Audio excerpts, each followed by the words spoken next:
Muslim women have been raped by gangs of English men in the UK? Have a guess. None. No. Not one. Do you know how many young English girls have been raped by groups of Muslims in every town and city across our country? 1,000 rapes in just Telford. Telford has a 1.7% Muslim population. 5 people have been murdered by the Muslim gangs in just that one town. They operate in every single town. So I find it absolutely insulting that Keir Starmer wants to protect the Muslim community, because our daughters are being raped and pillaged across our country by Muslim invaders. So we're insulted by his words. We want protection. We want our children to be safe. We want our women to be free to walk down the streets. And when I say our women, I mean Hindu, Sikh, Christian, Jewish women, all of them. We're all in danger. We're all at risk. We've had enough. We're not against migrants, okay? I'm against Islamic immigration into our country. Okay. If it's everyone's responsibility, what are Qatar doing? How many are they taking in? What about Saudi Arabia? How many of their brothers from the Ummah have they taken in? None. Because they want to participate in population jihad into Western nations. We haven't had a problem with any of the Sikh community who've come to the UK. They've been brilliant. We haven't had a problem, and we don't have any negative views towards Hindu immigration into our country. We have a problem with a hostile community coming in and declaring war. That's where we have a problem. Nearly 30 million people have watched my film, which they tried to ban. 30 million, okay? Only 9 million people elected the government of my country. This film is in the public's interest. I'm happy that the world has seen the truth.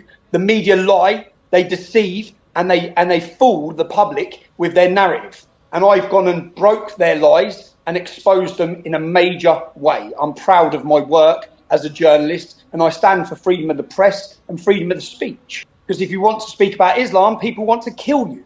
6 Muslims are currently in British prisons for 30 years for planning to murder me.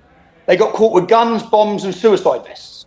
Okay? So I tried to protect my name because I wanted to protect my family. Because unfortunately, if you express your freedom of speech against anything to do with Muhammad or Islam, people from the religion of peace wish to butcher you, murder you, and behead you. So yes, I did use a pseudonym for my family's protection. I don't think that's ridiculous at all. Islamophobic, there's no such word. You're currently sat in India.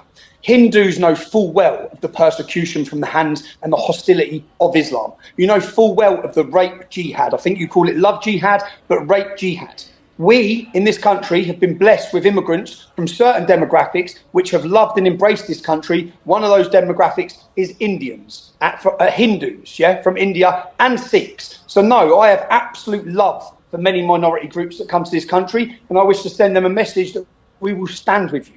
We will unify every community against the hostility and barbarianism of Islam. I'm not racist. I despise racism. Islam is not a race. Islam is a fascist, violent ideology which masquerades as a religion. And words like Islamophobia are created by absolute cowards who are scared to have the true discussion on the problems of the core teachings of Islam and who the barbarian was who founded it.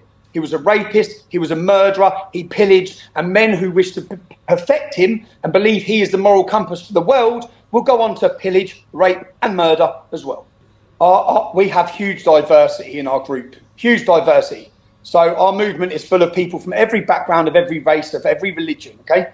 But we oppose Islam. Unfortunately, these are the absolute cowardly slurs that are thrown at anyone who tries to have an open, honest discussion about mass immigration from Islamic countries into the UK. Wherever Islam becomes dominant, and it's going to happen in India, so Indians need to really wake up. Hindus need to get ready, as you're fully aware. You're going to become a minority in your own country, the same as us. What happens to minorities when Islam governs and Islam rules? We all know. They get persecuted, they get raped, they get butchered, they get murdered, and they're driven from their own lands. So all the Islamic nations that once were Christian, once were Hindu, that have been absolutely obliterated with no human rights, no support, and no protection for minority rights, that's the reality when Islam becomes dominant. I want to do everything I can in my power, as humanly possible, to stop the Islamic takeover of my nation. And being a coward and being afraid of silly little words like racist or Islamophobic is not going to stop us. Well, if you watch the documentary, you'll see that 7 teachers and 5 pupils support me in those allegations. You'll see that the school records say that Hijazi got caught with a knife and screwdriver in school. You'll see that the school records state that he stabbed someone. The entire country was deceived with this lie. I broke that lie with my documentary. The judge, a corrupt judge, gave me an injunction preventing the public from seeing the truth. Right now, the public have watched the truth, nearly 30 million of them. So in the court of public opinion, I've already won.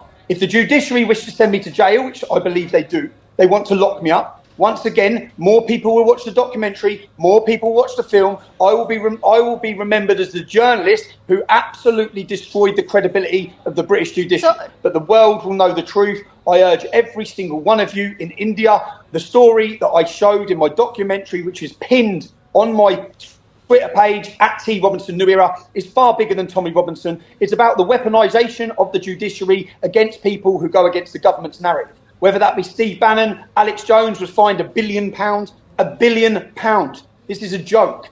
The court cases against Donald Trump, Katie Hopkins, Geert Wilders, Marine Le Pen, anyone who has challenged the open border mass immigration policies of the New World Order is hit with weaponised judiciaries. My documentary totally exposes them. When the police come out and say it's not terrorism related, let me give you one example of their lies previously in the UK. In 2016, if you Google this, Russell Square attack, a Muslim went into his mosque and he said that he wanted to kill non-Muslims. Do you know what the mosque done?